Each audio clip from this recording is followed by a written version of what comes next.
இன்றைக்கான இதனுடைய வார்த்தை தனியாக கடவது. எபேசியர் 4ஆம் அதிகாரம் 26ஆம் வசனம் சொல்லுது, நீங்கள் கோபம் கொண்டாலும் பாவம் செய்யாதிருங்கள், சூரியன் அஸ்தமிக்கும் முன்னதாக உங்கள் எரிச்சல் தனியாக கடவது. இந்த வசனம் சொல்லுது, கோபம் கொண்டாலும் பாவம் செய்யாதிருங்கள். அதாவது கோபம் என்றது பாவம் இல்லை, அது ஒவ்வொரு மனிதருக்குள்ளேயும் இருக்கிறதான ஒரு உணர்வாக காணப்படுது.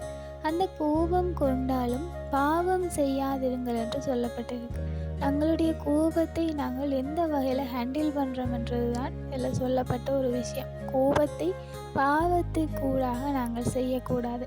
சூரியன் அஸ்தமிக்கும் முன்னதாக உங்கள் எரிச்சல் தனியாக கடவுள் என்று சொல்லப்பட்டிருக்கு. எங்களுக்கு கோபம் வருகிற போது எங்களுடைய வாயின் வார்த்தைகள், நடவடிக்கைகள், செயற்பாடுகள் தான் கோபத்தினூடாக பாவத்தை செய்வதற்கு தூண்டுகிறதாக அமைகின்றது. அப்படி இருக்கும் பொழுது நாங்கள் கோபம் கொண்டாலும் பாவம் செய்யாமல் இருக்க வேண்டும்.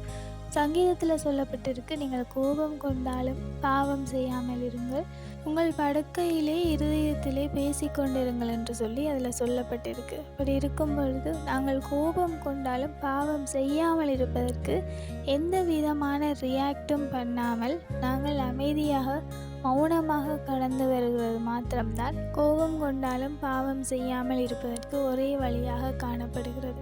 இதை சொன்னது போல சூரியன் அஸ்தமிக்கும் முன்னதாக எங்கள் எரிச்சல் தணிந்திருக்க வேண்டும். நாங்கள் கோபம் கொண்டாலும் பாவம் செய்யாதிருக்க கோபத்தின் போது அந்த இடத்திலிருந்து அமைதியாகவும் மௌனமாகவும் கடந்து வர பழகிக்கொள்வோம். Have a nice day.